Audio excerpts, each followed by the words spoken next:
जय सच्चिदानंद। गुरुमुखों और प्रेमियों,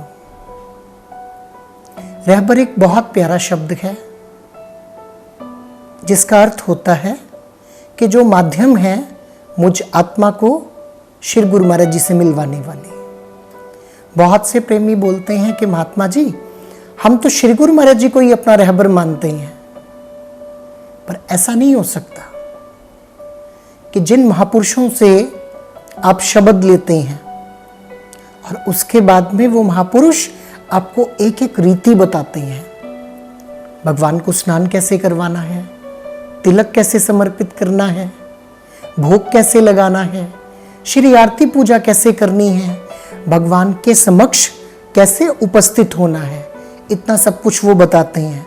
तो उनकी ये कृपा है, उनकी ये दया है हम जीवों पर कि वो प्रत्येक क्षण येन केन प्रकारेण मुझ आत्मा को श्री गुरु महाराज जी से जोड़ते हैं। तो उनका रुतबा जो है वो बहुत बड़ा है। मैं अपने रहबर की आपको एक छोटी सी बात बताता हूं कि नित्य प्रति उनका नियम था कि वो श्री आरती में श्री मंदिर जाते थे, श्री नंगली साहब में। तो ये दास उनकी सेवा में था, तो श्री आरती चल रही थी, तो दास उनके साथ में ही खड़ा था।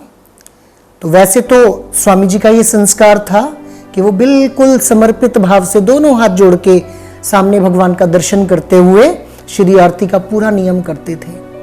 पर एक नजर बीच में वो अपने सब बच्चों को देख लेते थे कि मेरे बच्चे क्या कर रहे हैं। तो उन्होंने मुझे देखा तो मैं ऐसे खड़ा हुआ था, तो अपने कमरे में आए और मुझे डांट लगाई कि तू कैसे खड़ा हुआ था, ऐसे करके खड़े होते हैं भगवान के सामने, हम तो इनका दिया खाते हैं, हम तो इनके सहारे पर आश्रित हैं, तो भगवान के सामने ऐसे झुक के खड़े होते हैं। तो एक एक बात जिन्होंने बताई कि जीवन में हम सब कुछ भूल सकते हैं, उनकी शिक्षाएं, उनके द्वारा दिया गया प्रेम शायद हम कभी नहीं भूल सकते, क्योंकि उन्होंने ही तो एक एक बात को बताकर श्री गुरु महाराज जी से हमें कैसे जोड़ा, श्री गुरु महाराज जी की लीलाओं को सुनाकर, और श्री गुरु महाराज जी के प्रति हम आत्माओं के हृदय में प्रेम भरा। कि हमने तो श्री गुरु महाराज जी का दर्शन नहीं किया ना, कि जब श्री गुरु महाराज जी शारीरिक रूप में विराजमान थे हमने उनका दर्शन नहीं किया, पर हमारे रहबर जन ने हमें ऐसी पालना दी कि आज हमें लगता है कि हम श्री गुरु महाराज जी के समय से ही हैं और भगवान का हम रोज दर्शन करते हैं। मूर्तिमान परमात्मा को उन्होंने साक्षात करके दिखाया, ये उनका उपकार है। मेरे रहबर एक बहुत प्यारी बात बोलते थे कि जो रहबर होते हैं वो वंदनीय होते हैं, वो आदरणीय होते हैं, पूजनीय तो सिर्फ मेरे श्री गुरु महाराज जी होते हैं।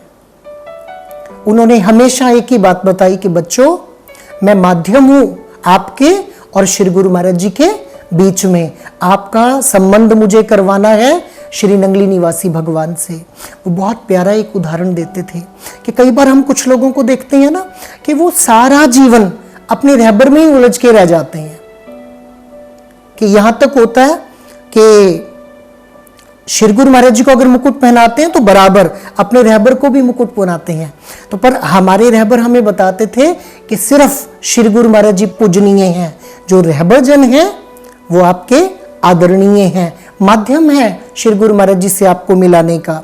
तो एक वो हमें कथा सुनाया करते थे कि एक बार की बात है कि एक दुल्हा दुल्हन की शादी हो रही थी और जो ब्राह्मण देवता थे वो मंत्र उच्चारण कर रहे थे, शादी करवा रहे थे दुल्हा दुल्हन की, कि बोलते कि अगर दुल्हन को ब्राह्मण से प्रेम हो जाए तो उस शादी का क्या भविष्य है।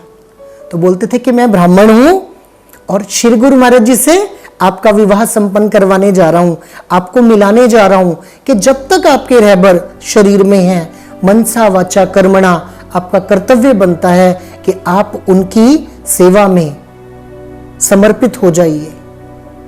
और जब वो शारीरिक रूप में नहीं रहते तो श्री गुरु महाराज जी में ही उनको देखिए, श्री गुरु महाराज जी में ही उनका दर्शन कीजिए। हमने तो देखा है कि कुछ लोग जब उनके रहबर शरीर में नहीं रहते तो वो उन्हीं की समाधियों पे जोत जगाकर आरती करना शुरू कर देते हैं।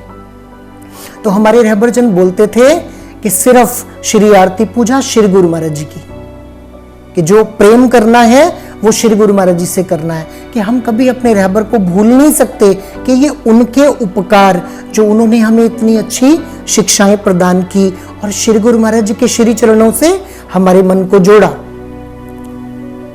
पर उनकी जो शिक्षाएं हैं वो पल पल हमें याद रखनी चाहिए। जय सच्चिदानंद।